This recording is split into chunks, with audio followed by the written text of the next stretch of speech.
Nako, kaabang-abang talaga itong mga pasabog ni Senator Ping Lacson kaugnay po ng di umano'y kontrobersiya diyan po sa Taguig City Infrastructure Projects. Yan po ay kilalang balwarte ni Senator Alan Peter Cayetano. Sa totoo lang mga tol, excited na excited ako dito. Ano kaya kahihinatnan? Makukumpleto kaya ang acronym na BJMP? Hindi po Bureau of Jail Management and Penology kung hindi Bong, Jinggoy, Marcoleta, at Peter. O BJMP po yan. Kasi pag nagkataon, yung unang tatlong binanggit po natin, plunder po ang kaso ng mga yon. Mukhang susunod itong si Alan Peter Cayetano. Kasi sa latest update ni Senator Ping Lacson, ito po yung mga bahagi ng kanyang mga sinambit. 2 proyekto, iisang larawan. Isang proyekto, 2 budget. Basahin po natin. Ito pong balita mga tol kaugnay niyan. Ayon po sa balita ng News 5, doble ang kinubra. Naglabas si Senator Ping Lacson ng panibagong impormasyon sa umano'y double billing ng 2 ghost infrastructure project sa baluarte ni Senator Alan Peter Cayetano sa Taguig City. Ayon kay Senator Lacson, may nadiskubre silang magkaibang proyekto na may magkahiwalay na pondo, technical description, lokasyon, at kontraktor. Pero iisa umano ang larawang ginamit bilang patunay sa pagkubra ng bayad. Ang masaklap, nakalusot umano, kaya nakolekta na ang bayad sa 2 proyekto. Ito po yung partikular na post ni Senator Ping Lacson mga tol sa kanyang Facebook page. Update kaugnay ng mga questionableng infrastructure projects sa Taguig City. Ang political bailiwick ni ex-Senate President Alan Peter Cayetano. Sa quote card nakalagay po dito, July 26, 2026, Taguig Ghost Infra Projects Update number 4. First, 2 different projects, 2 distinct appropriations, 2 different technical descriptions and locations, 2 different contractors. But, ito na ngayon mahirap dito, but, sharing the same photo for billing purposes. Status, both billed and collected. Sa madaling pangunawa mga tol, merong ipinakitang mga proyekto, magkaiba po ang pondo, magkaiba po ang description at lokasyon, magkaiba ang mga kontraktor, pero ang ginamit po na larawan di umano ay iisa lamang po para makakuha ng koleksyon. Ikalawa, 1 slope protection project, 1 location, 1 technical description, 2 separate budget appropriations, status both billed and collected. Wow naman! Basahin nga po natin yung kabuuan po ng sinasabi po dito. At syempre, para mas madali po tayo, ipatagalog na lamang po natin kay ChatGPT. Talaga nga naman Ito, patagalog natin. Babasahin ko na lamang sa wikang Tagalog. Ito pong balita kaugnay niyan. Translate in Tagalog. Sabi po dito sa balita po na ating babasahin o sa artikulo ng website ni Senator Ping Lacson. Naglabas si Senador Panfilo Ping Lacson nitong linggo ng panibagong ebidensya na umano'y nagpapakita ng double billing at dobleng paniningil kaugnay ng mga proyektong pang-infrastruktura sa Taguig City na kilalang baluarte ng disgrasyadong dating Senate President na si Alan Peter Cayetano. Talagang may qualifying pa, Disgrasyado. Ayon kay Lacson, sa isang kaso ay may 2 magkaibang proyekto na bagamat may magkakaibang technical na description, lokasyon at kontratista ay iisang litrato lamang ang ginamit bilang batayan sa pagsingil. Sa isa namang kaso, isang slope protection project lamang ang mayroon, ngunit nakatanggap ito ng 2 magkahiwalay na budget appropriation. Sabi po sa post, Taguig Ghost Infra Projects Update number 4. 2 magkaibang proyekto, 2 magkahiwalay na appropriation, magkaibang technical na description at lokasyon, at magkaibang kontratista. Ngunit, iisang litrato ang ginamit para sa billing. Katayuan, pareho na bill at nakolekta ang bayad. Ani Lacson sa kanyang post sa X na tumutukoy sa unang kaso. Dagdag pa niya, sa ikalawang kaso, isang slope protection project, iisang lokasyon, iisang technical na description, ngunit may dalawang magkahiwalay na budget appropriation. Katayuan, parehong na bill at nakolekta ang bayad. Kasunod nito, nagtanong si Lacson, hindi ba ito mga gawaing kriminal? Yan po ang tanong ni Senator Panfilo Lacson. Hindi ba mga gawaing kriminal yan?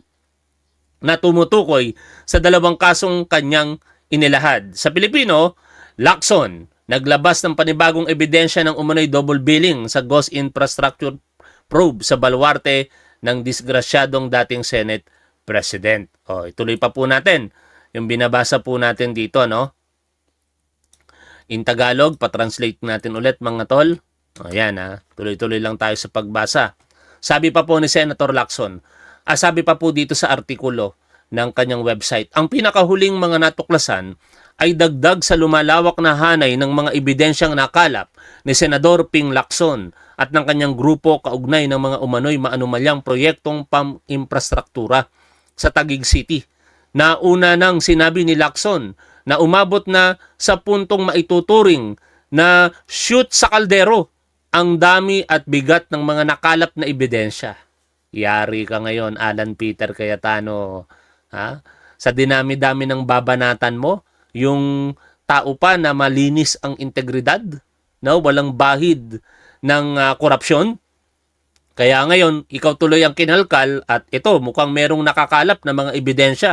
Si Senator Ping Lacson, ang kumpletong detalye at lahat ng ebidensya ay isusumite sa Office of the Ombudsman o ihaharap sa pagdinig ng Senate Blue Ribbon Committee kapag kami ay tinawag, ani Lacson.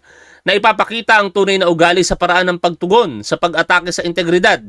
Samantala, sinabi ni Lacson na ang tunay na pagkatao ng isang tao at kung siya ba ay inosente o may sala ay nasusubok sa paraan ng kanyang pagtugon kapag kino-question ang kanyang integridad.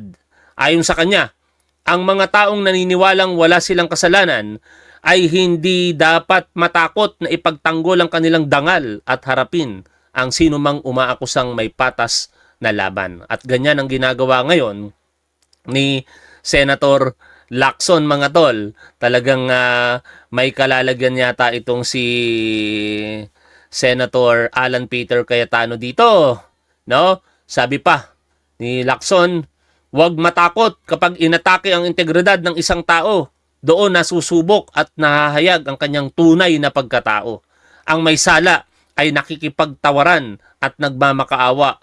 Ang inosente ay matatag na naninindigan at hinahamon ang kanyang pag-aakusa o ang nag-aakusa sa patas na paraan.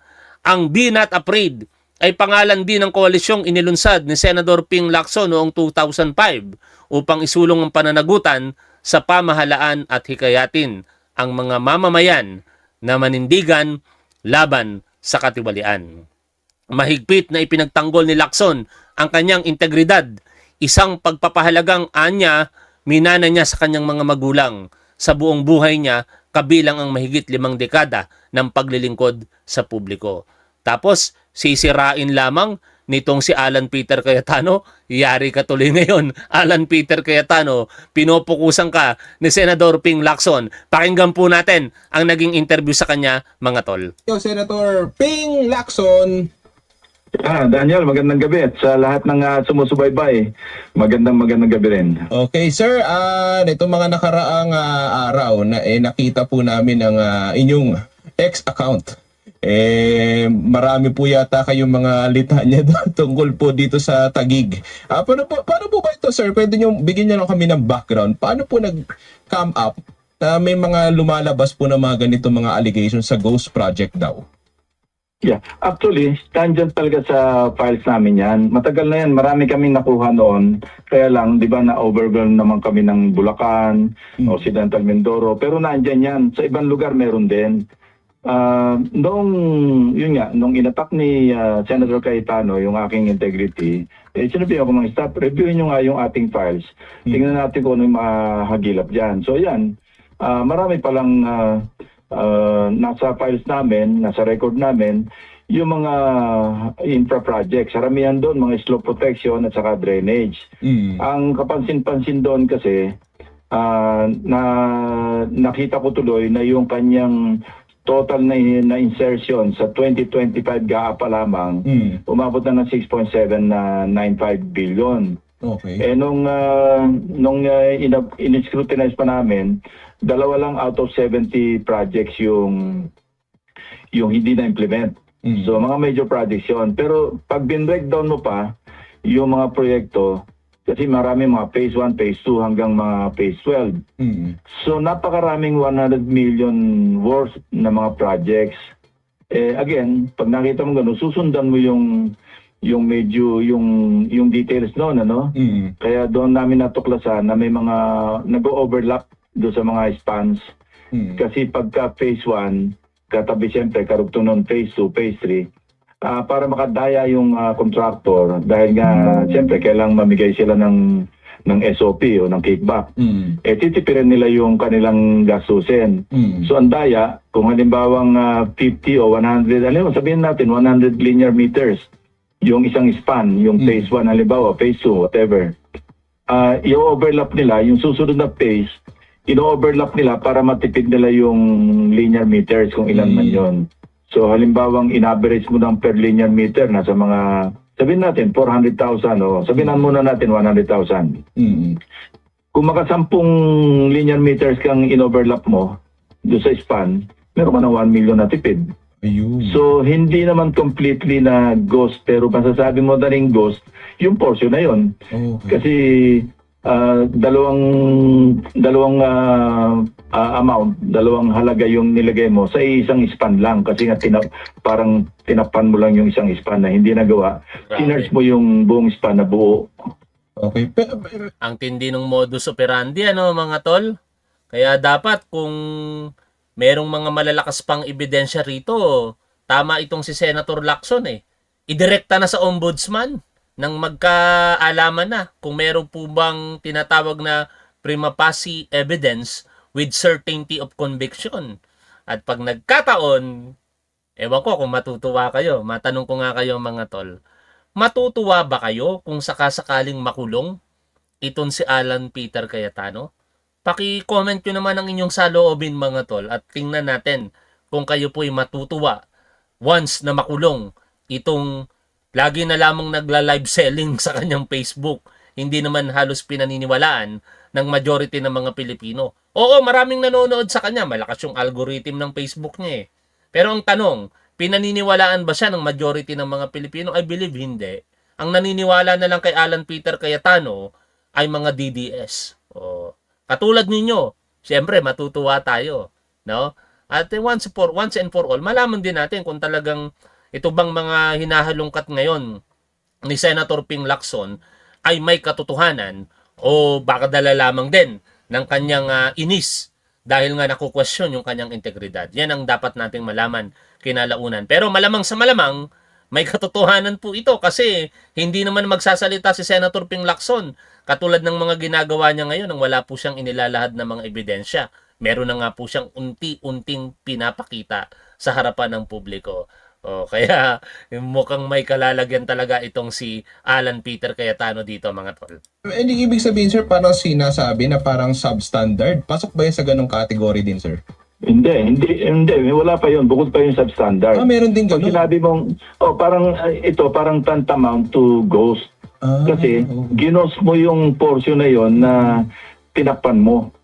Parang sabi ko nga, kung halimbawa 100 linear meters, ginos mo yung 10 o 20 meters.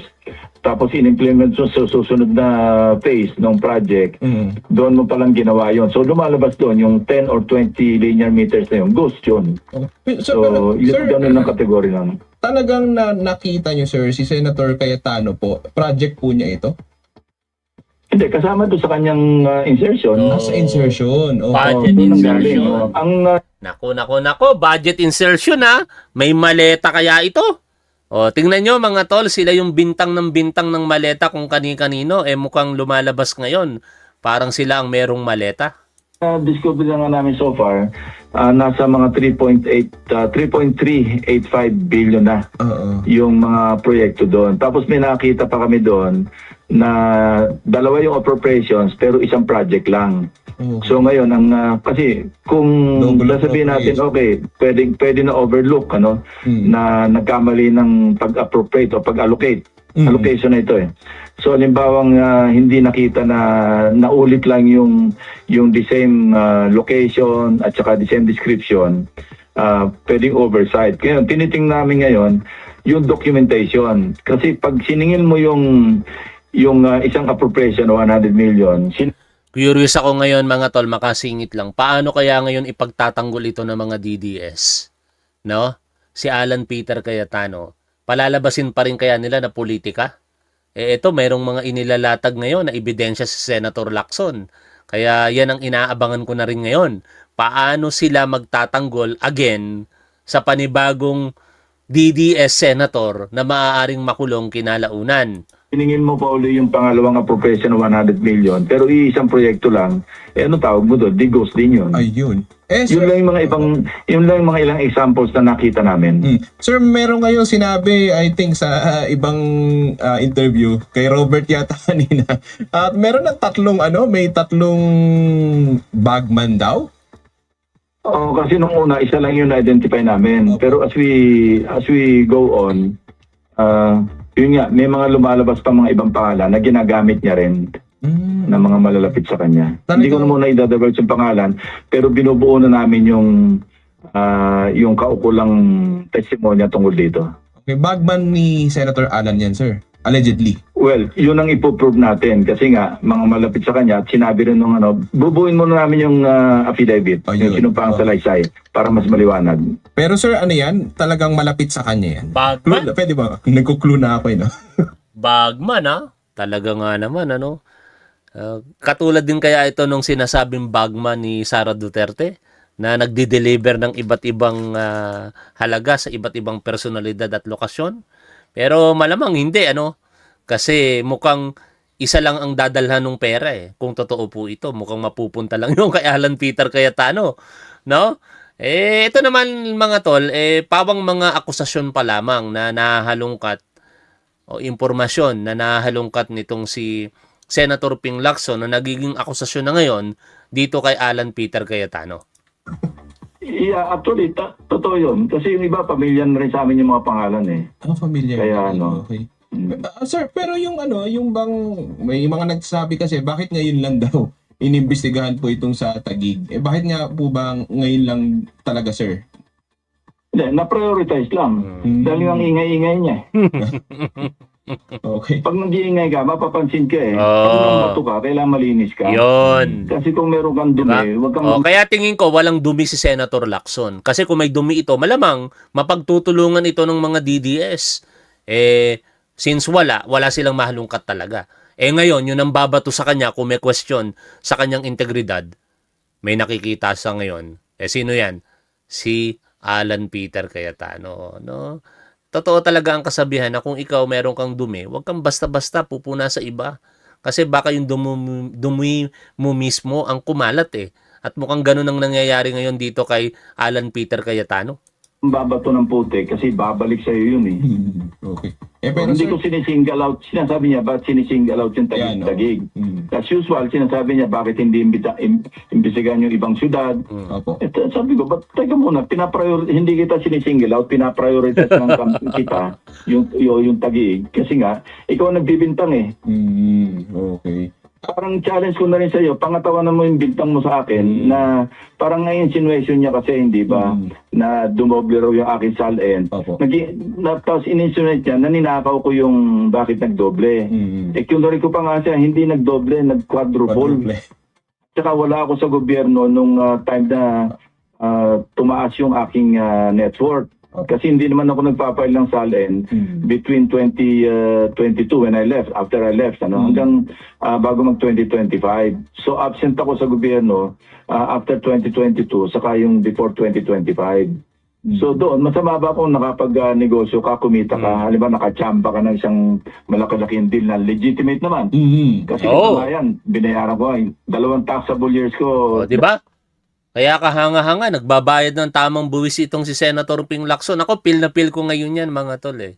No? Very proud akong sabihin na ako po yung nagbabayad religiously ng tax ngayon. No? O, nagkaroon ako ng default sa nakalipas na mga taon, pero unti-unti ko nang sinesettle.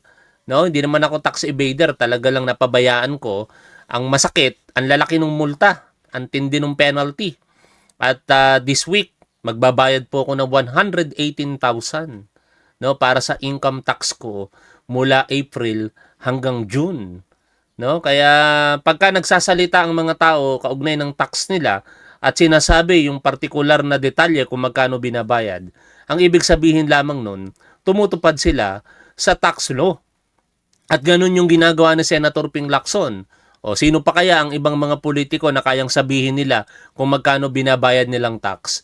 Sino pa kaya ang kapwa ko content creator na kaya nilang sabihin kung magkano binabayad nilang tax? No? Kaya nagpapasalamat ako ng lubos sa inyo mga tol dahil sa suporta ninyo, kumikita ako dito ng significant at in return, kailangan ko yung bayaran yung obligasyon ko sa ating gobyerno para naman makatulong tayo sa mga programa ng ating gobyerno. At to be more personal, sa July 30, may part tayong ibabahagi, no? Pero may mga donors din kasi. Nagulat ako, nagtiwala sila kay Top 1. Pero ayaw nila magpa-mention ng kanilang mga pangalan. Kaya ang total na irarapol natin sa July 30 ay 30,000 pesos. Tapos meron pang 20 Top 1 t-shirt. Okay, balik po tayo dito sa pakikinig sa mga sinasabi ni Senator Lacson. Daniel, yung taxable year ko ng 2023, na nagbayad ako ng income tax ng 2024, 10.5 million eh. Kasi may nag-advise nga pa sa akin na mga, wag sayang kasi alam mo naman, yung mga taxes natin, ninanakaw lang. Sabi ko, kesa sumakit ang ulo ko 5 years pa lang ako, nakasilip pa yan, ibayad ko na ng tama. Ganyan din ako mga tol. No? May mga nagsasabi sa akin, even sa sarili ko, inuudyokan ako ng sarili ko eh. 'Di ba? May ganun, may mga demonyo tayong kaisipan, pero hindi tayo pwedeng magpatalo sa mga udyok-udyok na yan kahit ng sarili nating kaisipan. Magbabayad ka, mapupunta lang yan sa gobyerno at makukura pa. Katwiran ko, obligasyon ko naman yan. Kung ako'y kumita ng 1,000,000, mga 200,000 ang posibleng maging tax ko dyan overall o higit pa. At okay lang yun kasi ang mahalaga, kumikita ka kaysa naman hindi ka kikita. Ngayon, paano pag dumating yung panahon na magkaroon ng habulan? 'Di ba?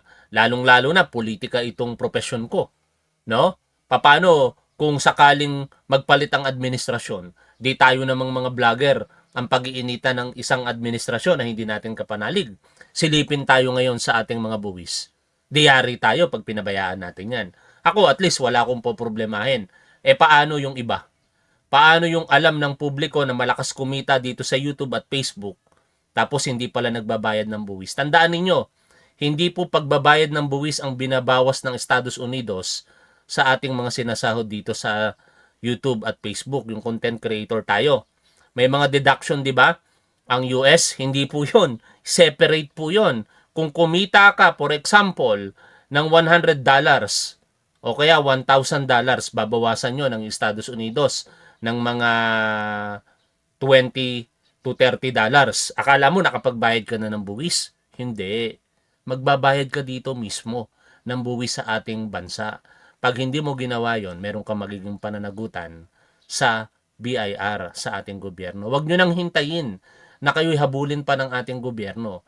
Bayaran po natin ng tama at makatotohanan ang ating mga buwis bilang content creator. Ito'y paalala ko lamang.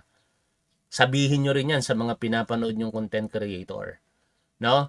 Kasi darating yung punto na magkakasilipan, darating yung punto na hahabulin tayo ng gobyerno. Ako walang problema.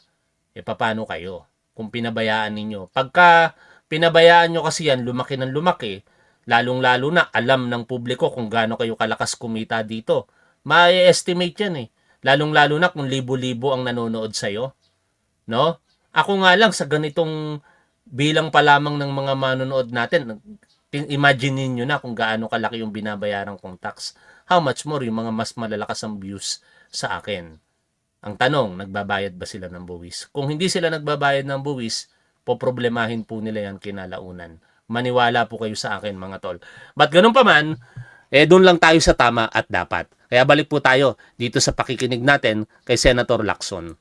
So the following year, yung 2024 para sa 2025 para sa taxable year 2024, ang binayaran ko mga 2.8 million. Ayun. Dahil nga kasi hanggang ngayon, actually hanggang ngayon may mga collectibles pa kami eh. Hindi naman ako solo rito eh. Meron akong ka-partner dito.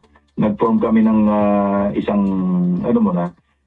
kumpanya para doon naka-charge doon namin china-charge yung yun ang istorya. So wala akong tinatago eh. Pero para mag-insinuate siya, medyo nasaktan ako doon sa kanyang Facebook live na hindi naman akong kausap niya. Si Senator Erwin Tulfo, dinugtong niya lang ako eh.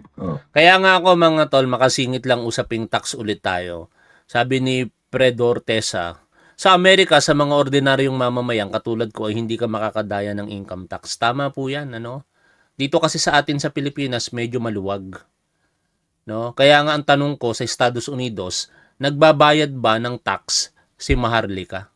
Ang lakas po kumita nun sa YouTube at Facebook. Kumikita po yun ng hindi bababa sa 500,000 pesos. Kung siya po ay hindi nagbabayad ng tax sa Estados Unidos, taga-dyan po kayo, pwede nyo pong ireklamo yon. Alam nyo naman po yon kung anong bureau o agency ng Estados Unidos ang humahawak sa tax. Dito naman po sa Pilipinas, hindi ko na masasabi kung sino-sino ang mga kapwa ko content creator religiously nagbabayad ng tax dito. Pero isa lang ang masasabi ko sa inyo. Ako, bilang pinapanood po ninyo, nasunod po ako sa batas at binabayaran ko po ng tama ngayon yung mga tax na obligations kong bayaran sa ating gobyerno. Katulad po nung sinambit ko sa inyo kanina, sa darating po na weekdays, maaaring bukas, sabi ko nga doon sa accountant ko, pinapagawa ko ng statement of account, di pa nila ako nire-replyan. Pero meron na akong estimate. Ang halaga, 118,000 pesos yon. Oh. At least wala akong problema sa hinaharap mga tol. Hindi ko po problemahin kahit sinong administrasyon yan dahil alam ko na tama yung ginagawa ko dito. Kahit silipin nila BIR ko, walang problema. No? Paano pag pinabayaan ko yan? What if maging presidente ang mga Duterte? Yan ang kagad ang titingnan sa amin. Oh. Tapos sa ngayon naman, sana silipin na rin ng ating gobyerno itong mga DDS vlogger. Sila Banat Bay, no? Yung Joey, sino pa ba? Sino ba yung mga content creator dito na DDS? Yung Sir Jack ba yun? Yung Ngongo? No? Yung mga content creator na alam natin kumikita sa social media bilang political vlogger, sana tingnan na rin yan ng ating gobyerno eh. Kung sila po ba'y religiously nagbabayad ng tax. Otherwise, pagkakasuhan po sila. No? Unfair din naman sa atin, lalong-lalo na sa mga pangkaraniwang Pilipino, yung mga managerial position, supervisory, hindi sila exempted sa income tax return, di ba? Sa kanilang withholding tax rather. Oh. Tapos sila fix ang sahod, binabawasan pa ng tax. Samantala yung mga content creator na malaki ang kinikita, pag hindi nagbayad ng tax, okay lang. Makikita mo yung luho nila sa buhay, bumibili ng kung ano-ano, tapos walang tax na binabayad. Aba, hindi maganda yon. Kaya ako, uulitin ko lamang sa inyo, kahit mag-post ako dyan, kumakain kami sa restaurant, ang binabayaran ko ay ganitong halaga, no? Bumibili ako ng mga ganitong bagay, okay lang yon. Dahil alam ko sa sarili ko na binabayaran ko yung obligasyon ko. Sa mga napagkautangan ko naman, nagbabayad pa rin naman ako. No? At salamat talaga sa tiwala ng mga tao sa akin mga tol. Sa inyo, maraming salamat talaga sa inyo. No, naikukwento ko lamang yan mga tol kasi nababanggit dito ni Senator Lacson eh. No, kung paano siya naging matapat sa pagbabayad ng tax bilang politiko. o dating politiko na naging pribadong individual at ngayon naging politiko muli. No? Basic obligation po natin yan eh. Hindi lamang kung tutuusin dito sa Pilipinas, kung hindi sa iba't ibang panig ng mundo. Ang tax ang buhay ng gobyerno. Sinama niya ako eh. Sa loob ko, teka muna. Gaganyanin mo ko eh, kakalkalin din kita. Pero sir, di ba hindi naman kayo magkaaway niyan before? Like, I mean, dati bata pa lang ako yata, nakikita ko. Yan nga di ba? Top 1, walang nakakalusot dito sa Amerika, money in, money out, ang basic ng taxation dito sa Amerika. Oo nga eh. Kaya nga dito sa Pilipinas, dapat ganun din eh. Di ba? May pumasok na sahod sa iyo from YouTube, from Facebook, pumasok sa bangko. The moment na pumasok sa bangko mo yon, dapat computed mo na kung magkano yung tax mo doon. It is either percentage tax or income tax. O kaya i-apply mo, depende sa i-avail mo. Pwedeng sa pamamagitan ng mga expenses mo o kaya yung fixed na katulad sa akin. Kasi wala naman akong masyadong expenses sa pagbablog eh. No? Kaya lugi ako kung ang gagamitin ko yung computations. Kaya pinili ko yung 40%. Ganito kasi yun mga tol, tinuruan ako ng accountant eh, sa kanong ChatGPT. Halimbawa, kumita ako ng 100,000 pesos sa isang buwan. Pero, kung yung 3 buwan, 300,000 yon. Yung 40% nun, 120,000 pesos, exempted na yun sa tax. Yung matitira ngayon na na 180,000 pesos, yun yung ngayon yung tataksan kung ano yung computation, depende doon sa train law na kung tawagin. No? Sa huli mga tol, walang masama kung tayo po'y susunod. Masakit kung tutuusin. Biruin mo, pera mo na. Kung titingnan mo, pera mo na eh. Katulad ko, 118,000 nandito ngayon sa cellphone ko. Tapos ibabayad ko lang sa tax ngayon darating na Lunes o Martes o Miyerkules. Pwede ko na sanang ibili ng kung ano-ano. Ang sakit, 'di ba? Kaso lang hindi, obligasyon natin 'yun eh. No? After all, 'yan yung kontrata natin sa ating gobyerno in return doon sa mga serbisyo na ibinibigay po sa atin. No? Kaya hindi na ako magpapakahaba diyan at dito sa topic natin muli para hindi tayo magkaroon ng problema katulad nung naiisip ni Senator Ping Lacson sa hinaharap, huwag tayong mandaraya sa anumang bagay. Isa yan sa basic principle ko ngayon sa buhay. Kung ano ang tama at dapat, doon po tayo. Maraming salamat sa inyong lahat mga tol. Hanggang dito na lamang muna. Shoutout po sa inyong lahat. Lagi po nating tandaan kung ano ang tama at dapat, doon po tayo. Excited na ba kayong makulong itong si Alan Peter Cayetano? Keep safe. See you always. Bye for now mga tol.